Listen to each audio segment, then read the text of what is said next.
Avis vascular centre మన దేశంలోనే the best varicose vein hospital. Hi, welcome to iDream తెర వెనుక కథల కార్యక్రమానికి స్వాగతం. ఒక ఆర్టిస్ట్ ఒక్క సినిమాతో తరతరాలుగా ప్రేక్షకుల గుండెల్లో నిలిచిపోవడం సాధ్యమా? ఒక ఆర్టిస్ట్ ఒకే ఒక్క పాత్రతో కొన్ని కోట్ల మంది హృదయాల్లో ఒక ఇంచుమించు దేవుడి స్థాయిలో నిలవడం సాధ్యమా? ఇదంతా కూడా ఒక వ్యక్తి సినీ జీవితంలో మాత్రమే సాధ్యమైంది. ఆయనే జేవి సోమయాజులు గారు.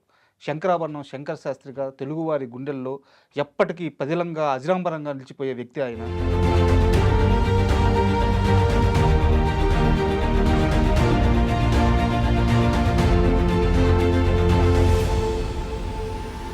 సో ఆ జేవి సోమయాజులు గారి సినిమా జీవిత విశేషాల గురించి మనకి తెలియజేయడానికి సీనియర్ కో డైరెక్టర్ కనకాల జీకుమార్ గారు ఈరోజు మనతో పాటు ఉన్నారు. వారిని అడిగి సోమయాజులు గారి విశేషాలు తెలుసుకుందాం. హాయ్ సార్, నమస్తే.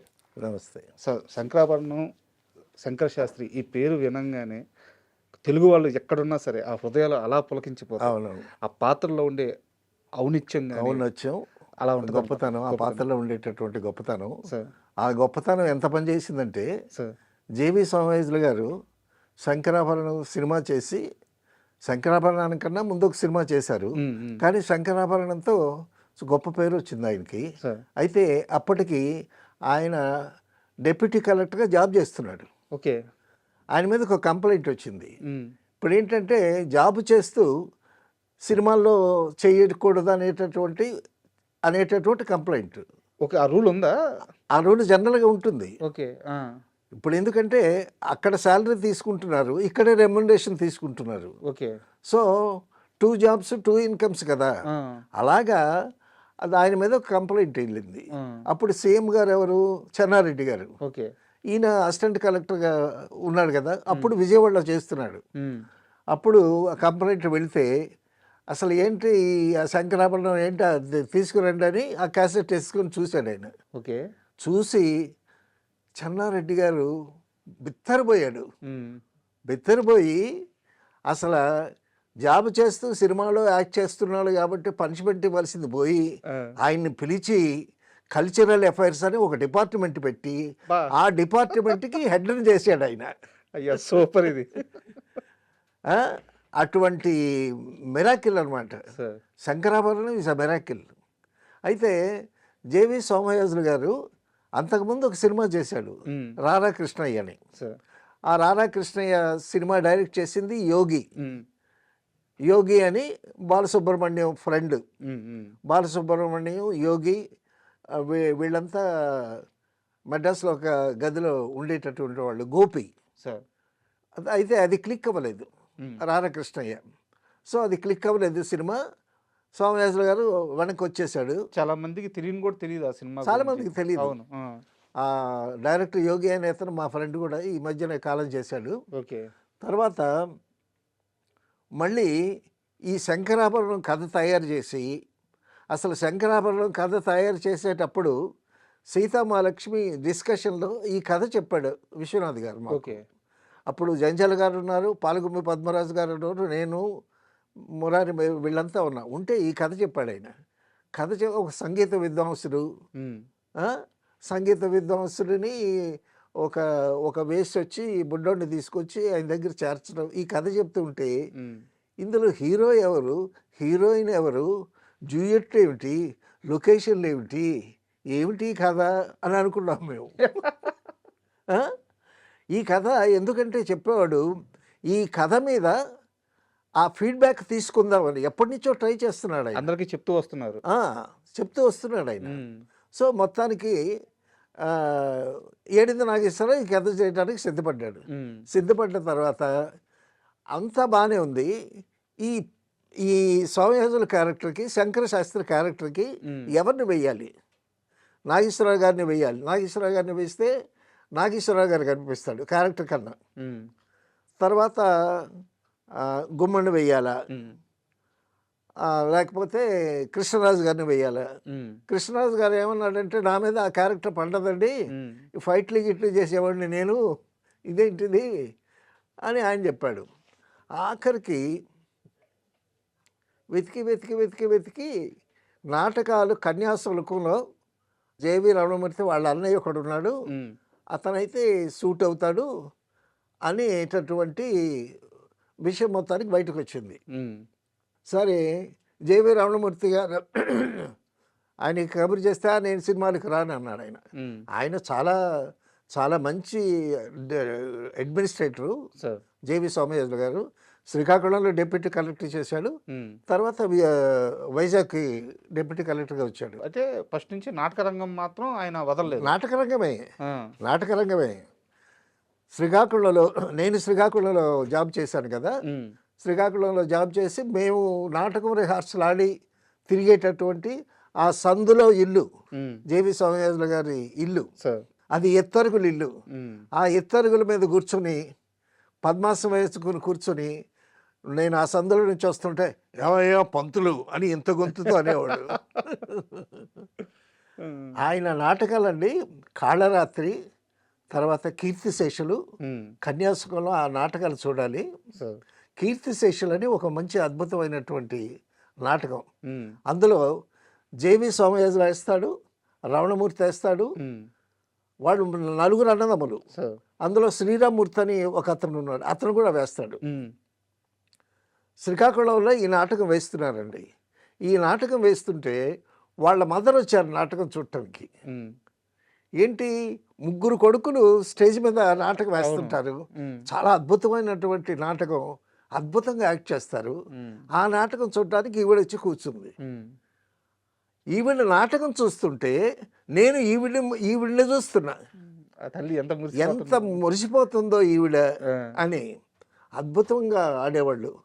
తర్వాత ప్రఖ్య శ్రీరామూర్తి రాసిన కాళరాత్రి అని ఒక నాటకం అండి. అందులో ఒక క్యారెక్టర్ వేస్తాడు సోమయాజులు గారు. అసలు కళ్ళల్లో ఆ పాయిజనస్ లుక్స్ ఉమ్. అద్భుతంగా యాక్ట్ చేస్తాడు. సరే, అంటే సారీ టు ఇంటరప్ట్ యూ. ఆ, లుక్స్ అంటే నాకు ఒక చిన్న సీన్ గుర్తొచ్చింది. ఆ, కోర్టు దగ్గర ఆ, ఆ. కోర్టులో అంతా అయిపోయిన తర్వాత బయటకు వచ్చినాక వాళ్ళ మన ఆర్టిస్ట్ వాళ్ళ మదర్ని వాళ్ళ మామని అరెస్ట్ చేసి తీసుకెళ్తా ఉంటారు. అవునవును, ఇవి తిట్లు తిడతా ఉంటది, నువ్వు నాశనం అయిపోతావు అని చెప్పేసి అవునవును. ఆ, తిడతా ఉంటది. మన శంకర్ శాస్త్రి గారు మెట్లు దిగి అలా వస్తారు అనమాట. ఆ. ఒక డైలాగ్ ఉండదు, ఒక అరుపు ఉండదు, అవునవును. ఏముండదు. మీరు చెప్పిన పాయిజనస్ లుక్స్ ఆ లుక్స్ అలా ఇవ్వంగానే అంత సైలెంట్.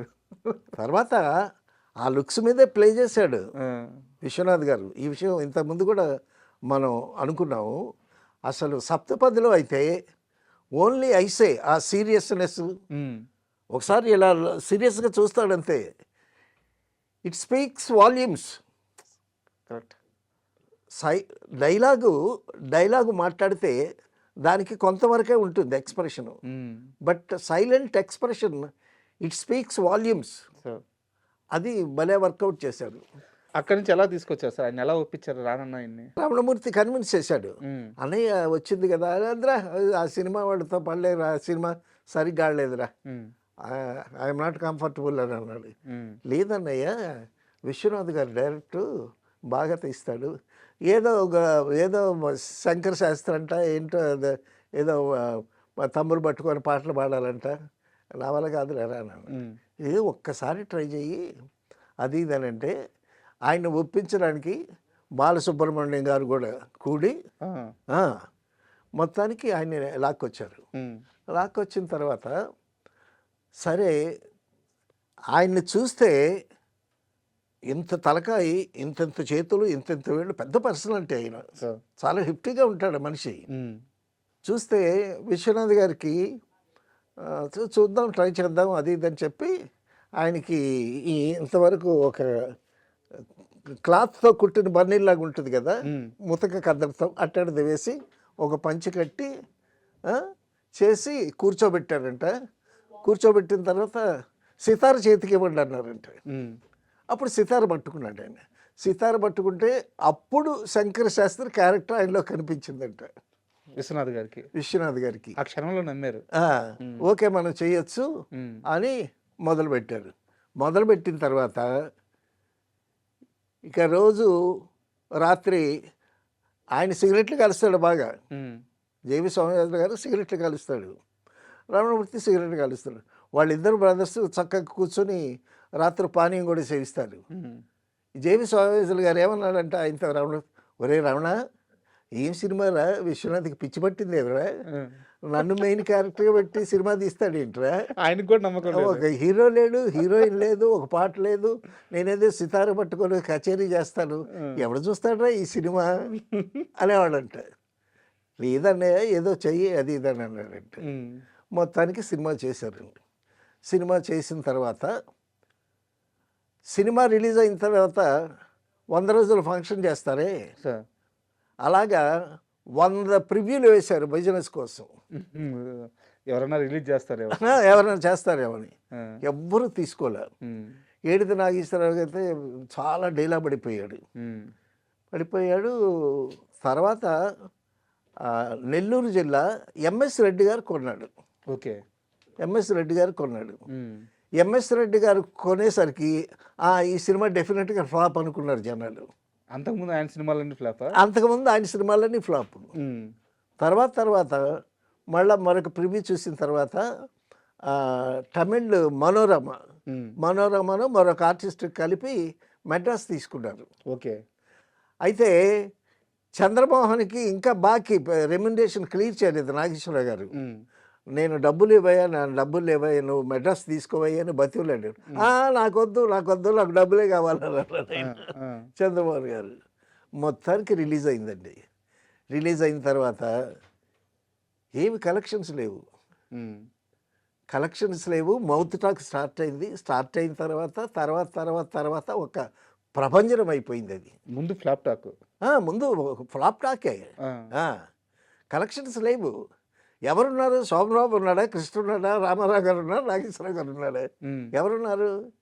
ఈయన సితార పట్టుకొని ఒక పండితుడి వేషం పోస్టర్ మీద ఆవిడేదో డ్యాన్స్ చేస్తున్నట్టు ఆవిడ. అంత గొప్ప సినిమాకి ఫస్ట్ 2-3 రోజులు ఇబ్బందే చాలా. తర్వాత విజయవాడ దుర్గా కళామందిర్ వాళ్ళు ఆయన ప్రాపర్టీ సినిమా చూసి ఇది ఎందుకో ఆడుద్దని ఆయనకి చిన్న నమ్మకం వచ్చింది. ఓకే. ఏడిది నాగేశ్వరరావు గారు విజయవాడలోనే ఉన్నాడు. ఆ డిస్ట్రిబ్యూటర్స్తో రిలీజ్ చేయించడానికి చేసే ప్రయత్నాలు అవన్నీ అవుతూ అక్కడే ఉన్నాడు ఆయన. ఏడిది నాగేశ్వరరావు గారిని అడిగి ఈ సినిమా నేను కొనుక్కుంటాను ఇస్తామనంటే అంతకన్నా భాగ్యమా అని చాలా తక్కువ రేటుకి అమ్మాడు ఆయన. అది 2 కోట్లు కలెక్ట్ చేసింది ఆయనకి. అది తర్వాత శంకరాభరణం ప్రతి చోట ప్రతి లాంగ్వేజ్లో అబ్రాడ్లో కూడా సంచలనమే. తర్వాత ఈ ఆ పేరుకి బిత్తరపోయారు అందరూ. అసలు ఆ పాట లేని పాడలేని పరిగెత్తిపోయాడు బాలసుబ్రహ్మణ్యం. పరిగెత్తిపోతే అప్పుడేమో అప్పు పోహళంది అంటాం కదా, కేవి మహాదేవన్ గారి అసిస్టెంట్ వెళ్ళి అతన్ని పట్టుకుని లేదు నీ వాయిస్ ప్రజలకు పరిచయం అయింది అని చెప్పి అతన్ని కన్విన్స్ చేసి కూర్చోబెట్టి అతని చేత ప్రాక్టీస్ చేయించి పాడించారు. తర్వాత విశ్వనాథ్ గారు అప్పుడు బాలసుబ్రహ్మణ్యం గారి ఫాదర్ ఉన్నారు ఇక్కడే.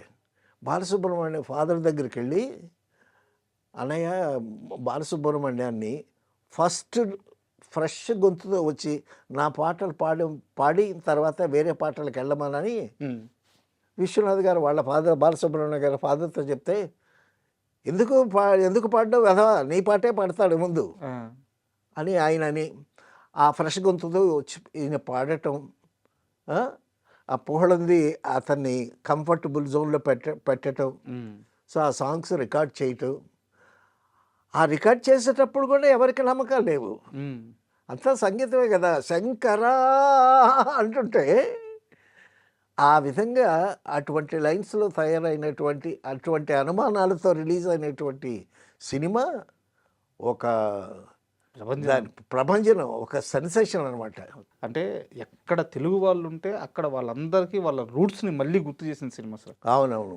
మళ్ళీ మన సంప్రదాయం, మన మ్యూజిక్, మన శాస్త్రీయ సంగీతం ఆ రూట్స్ లెవెల్కి తీసుకెళ్ళిపోయింది సినిమా. ఆ శంకరాభరణం ఇన్స్పిరేషన్తోనే సార్ ఏడిది నాగేశ్వరరావు గారికి ఇక మంచి ఉత్సాహం వచ్చి తర్వాత ఇటువంటి సినిమాలు తీశాడు, అద్భుతమైనటువంటి సినిమాలు తీశాడు. తర్వాత ఈ సక్సెస్ని అసలు ఇది ఏంటిది కేవి మహాదేవన్ గారు ఎక్కడికి వెళ్ళినా కేవి మహాదేవ్ గారు బాలసుబ్రహ్మణ్యానికి నీరజలు పడుతున్నారు. పడుతుంటే ఒకసారి కేవి మహాదేవ్ గారిని కలవటానికి బాలసుబ్రహ్మణ్యం వెళితే, ఒరే బాలు, ఇదేదో అద్భుతంరా, ఎవరు ఎక్స్పెక్ట్ చేయలేనట్టు అద్భుతం, నీకు గొప్ప పేరు వచ్చింది, నాకు గొప్ప పేరు వచ్చింది, ఇప్పుడు మనకి ఇంత గొప్ప పేరు వచ్చిందని ఇప్పుడు మనం దీన్ని మామూలుగా తీసుకోవాలి, ఒక పెద్ద గర్వంగా తీసుకోకూడదు, తీసుకుంటే దెబ్బతింటాము. వాళ్ళు ఊహించిన సక్సెస్ కదా, ఊహించలేనంత సక్సెస్ కదా, ఊహించలేనంత సక్సెస్ అని బాలసుబ్రహ్మణ్యంతో చెప్తే, బాలసుబ్రహ్మణ్యం కేవి మహాదేవన్ గారు ఇంకా హంబుల్గా ఉన్నారు సార్. అయితే సోమయాజులు గారు ఈ సినిమా రిలీజ్ అయ్యి సక్సెస్ అయిన తరువాత ఒక కొన్ని సంవత్సరాల పాటు ఆయన ఎక్కడికి పోతున్నా ప్రజలు ఆయన కాళ్ళ మీద పడిపోయేవాళ్ళు. అవును. తర్వాత షూటింగ్లో జేవి సోమయాజులు గారికి సిగరెట్ అలవాటు అయితే ఈ షార్ట్కి పోయి బయటకు వెళ్ళి లోపల కాల్చకుండా బయటకు వచ్చి సిగరెట్ కాలుస్తున్నాడు వాళ్ళు. అసిస్టెంట్ డైరెక్టర్ షార్ట్ రెడీ అని పిలిచేవాడు. మళ్ళీ షార్ట్ అయిన తర్వాత వెళ్ళి కూర్చొని సిగరెట్ మళ్ళీ షార్ట్ రెడీ, బాబు ఇట్లా అని అసిస్టెంట్ డైరెక్టర్ని పిలిచాట. బాబు, నేను ప్రొఫెషనల్ ఆర్టిస్ట్ని కాదు, ఏదో మీరు పిలిస్తే వచ్చాను, అంతేగాని షార్ట్ రెడీ శుభ్రంగా నా మీద ఎక్కేయకుండా నన్ను కొంచెం రిలాక్స్ అవనివ్వండి అలా అనేవాళ్ళంట. ఆ విధంగా తర్వాత అండి, ఈ శంకరాభరణం రిలీజ్ అయిన తర్వాత జేవి సోమయాజులు ఎక్కడికి వెళ్ళినా ప్రజలు నీరాజనాలు పట్టి కాళ్ళ మీద పడిపోయారంట. ఎంతలాగా పడిపోయారంటే, ఈయనకి కాళ్ళకి నమస్కారాలు పెట్టించుకోకపోతే అదొక ఫీలింగ్ అంట. ఈయనకి అలవాటు అయిపోయింది, పాద నమస్కారాలు పెట్టించుకోవటం అలవాటు అయిపోయింది. అలవాటు అయిపోయి తెలియకుండా ఈయనలో ఈగో ప్రవేశించిందంట కదా. ఇప్పుడు అందరూ వచ్చి మీరు చాలా గొప్ప యాక్టర్, గొప్ప యాంకర్ అని అంటే ఆ ఫీలింగ్స్ మీకు వర్కౌట్ అవుతాయి కదా. అయ్యేసరికి ఆ సమయంలో ఒకసారి వాళ్ళ కన్యాశుల్కం ఫేమస్, విజయనగరం వాళ్ళు, విజయనగరంలోనే కదా కన్యాశుల్కం రాసినటువంటి గురజాడ అప్పారావు గారు, ఆయన రాసినటువంటి మొత్తం నాటకం విజయనగరం టీము ఉదయం 9 గంటలకు స్టార్ట్ చేసి రాత్రి 9 గంటల వరకు ఆడతారు. అంత పెద్ద నాటకాన్ని ఎబ్రిడ్జ్ చేసి ఒక 3 అవర్స్ ఆ టైంలో ఎబ్రిడ్జ్ చేసి దాన్ని నాటకం ఆడారు. జేవి సోమయాజులు గారు, రమణమూర్తి టీం అనమాట. ఆ కన్యాశుల్కానికి చాలా ఫేమస్, గొప్ప పేరు వచ్చింది అక్కడ ఆయనకి. అయితే రమణమూర్తి అన్నయ్య కన్యాశుల్కం నాటకం ఆడి చాలా రోజులు అయింది, ఒకసారి నాటకం ఆడదాం అని రమణమూర్తి గారు జేవి సోమయాజులు గారితో అన్నాడంట. అంటే ఈయన ఒప్పుకోలే. ఒరే, శంకర శాస్త్రిగా నన్ను చూసిన వాళ్ళు మళ్ళీ ఆ క్యారెక్టర్లో కన్యాశుల్కంలో నన్ను చూడలేరురా అన్నాడంట. అన్నయ్య దాని మీద వాళ్ళిద్దరికీ అభిప్రాయ భేదాలు వచ్చి అన్నదమ్ములు ఇద్దరు కొన్ని సంవత్సరాలు మాట్లాడుకోలేదంట. ఎంత వర్క్ చేసింది సోమయాజులకి శంకర శాస్త్రి క్యారెక్టర్. అదే తర్వాత రమణమూర్తి అడిగితే తర్వాత ఏదో నాటకం ఆడారు. తర్వాత అక్కడ కల్చర్ శ్రీకాకుళంలోనండి, నేను శ్రీకాకుళంలో అక్కడ జాబ్ చేస్తూ ఉన్నాను కదా. అక్కడ నేను శరత్ బాబుతో తెరతలు దిగి నాటకం ఆడాను, తర్వాత వెంకన్నకాపురం నాటకం ఆడాను, జన్మభూమి అని ఒక నాటకం ఆడాను. ఈ జన్మభూమి నాటకానికి జడ్జి జేవి సోమయాజులు గారు నాకు బెస్ట్ యాక్టర్ అవార్డు ఇచ్చాడు ఆయన చేతుల మీదుగా. తర్వాత ఇక మెడ్రాస్ వచ్చిన తర్వాత, ఇక శంకరాభరణం సినిమా అయిపోయిన తర్వాత జేవి సోమయాజులు గారిని నేను ఏసీ కాలేజ్ స్టూడెంట్ అని గుంటూరు, ఏసీ కాలేజ్ వాళ్ళు పిలిచి మా ఇద్దరికి సన్మానం చేశారు. సన్మానం చేస్తే జేవి సోమయాజులు గారు ముందు మాట్లాడతారు. ముందు మాట్లాడితే తర్వాత నేను మాట్లాడాలి. నేను అన్న సోమయాజులు గారితో, మీరు ముందు మాట్లాడిన తర్వాత నా మాట ఎవడు వింటాడండి అలా అని అంటే, అయితే మీరే ముందు మాట్లాడండి అని అన్నాడు. లేదు, మీరు మాట్లాడండి, ఇక నా కాలేజీ కదా ఇది, కాబట్టి నాకు కొంచెం చూద్దాం మాట్లాడదాం అని ఆయన మాట్లాడిన తర్వాత అప్పుడు చెప్పారు. జేబీ సోమయాజులు గారు వీళ్ళు 4 అన్నదమ్ములు, 3 అన్నదమ్ములు నాటకం ఆడుతుంటే శ్రీకాకుళంలో వాళ్ళు మదర్ చూసి ఎంత మురిసిపోయిందో ఆ దృశ్యం నేను కళ్ళారా చూశాను. ఆయన ముందే చెప్పారు. ఆయన ముందే చెప్పాను. అది ఆయన చాలా ఆనందించాడు. అది నాకు తెలియదు అది ఇదని. అయితే ఇక్కడ ఒక చిన్న ప్రశ్న సార్. ఉమ్, నేను హీరోల పేర్లు చెప్పను కానీ ఉమ్, కొంతమంది అప్పటి హీరోలు ఈ శంకర్ శాస్త్రి క్యారెక్టర్ చూసి సినిమా రిలీజ్ అయిన తర్వాత ఉమ్. మాకు ఎందుకు దక్కలేదు ఈ పాత్ర అని చెప్పి చాలా ఫీల్ అయ్యారు. చాలా మంది శంకరాభరణాన్ని హిందీలో తీశారు. ఆ, హిందీలో చాలా ఫేమస్ ఆర్టిస్ట్ ఆయన వేశాడు. ఆ, ఆయన పేరు అయితే హిందీలో సక్సెస్ అవ్వకుండా అసలు జేవి స్వామియాజుల్నే హిందీలో వేసేస్తే బాగుండేది, ఆయన కరెక్ట్గా ఫిట్ అయినవాడు అని అక్కడ కామెంట్. సో శంకరాభరణానికి బాలసుబ్రహ్మణ్యం పాటలు కానీ, కేవి మహాదేవన్ మ్యూజిక్ కానీ, ఆ శంకర శాస్త్రి కానీ, తర్వాత శంకర శాస్త్రి ఫ్రెండ్గా అల్లు రామరాజు క్యారెక్టర్ కానీ అన్నీ అలా కుదిరేయండి. అది కూడా మామూలు ఎందుకురా నీ సంగీతం, నీ కూతురికి పెళ్లి చేయలేని సంగీతం నీకు కూడుబెట్టుద్దురా అని శంకర శాస్త్రి అంటే భయం. అయినా సరే ఫ్రెండ్ అనేటటువంటి చదువుతో అల్లు రామలింగ క్యారెక్టర్ ఎంత అద్భుతంగా మలిచాడండి ఆయన.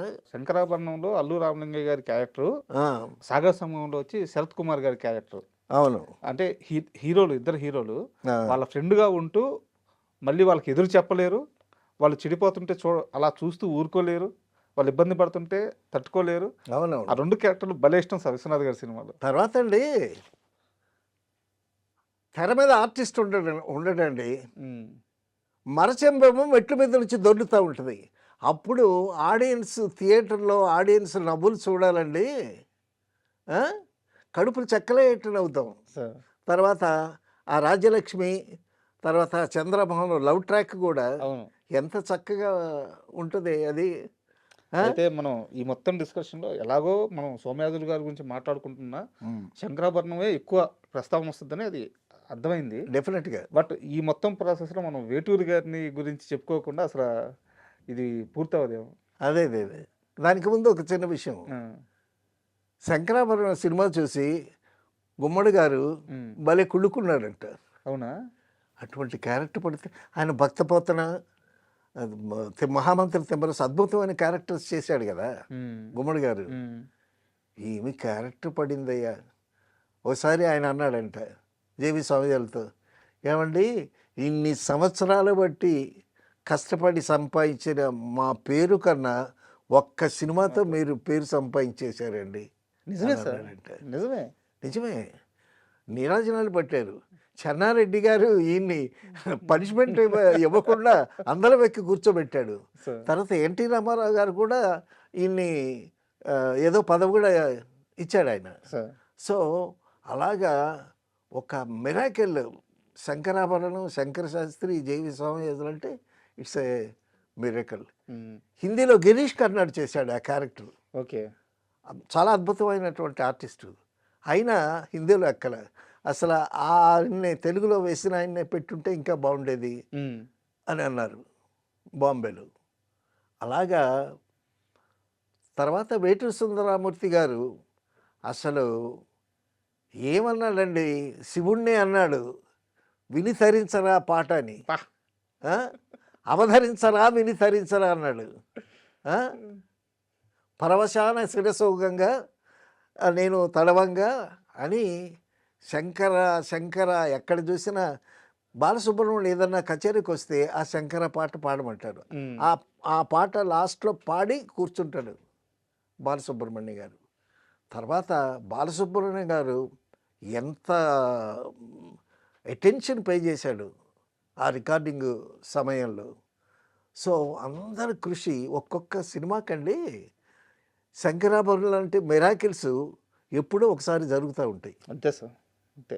ఇప్పుడు యాక్చువల్గా ఏంటంటే Sankarabharanam class cinema cult classic ఇలా చెప్తూ ఉంటారు సార్. మీరు చెప్పిన ఆ పాటలోనే లాస్ట్లో ఇలా ఒక రష్యన్ షాట్ పెడతారు. అవును, ఆయన సజెషన్లో బ్యాక్గ్రౌండ్లో ఆ మెరుపుడు ఆ గంట అట్లా వస్తుంటే అసలు అంతకంటే మాస్ షాట్ ఏముంది సార్. అవునవును. ఇప్పుడు మాస్ అంటే ఏంది, ఉద్వేగాన్ని తీవ్ర స్థాయికి తీసుకెళ్ళాలి.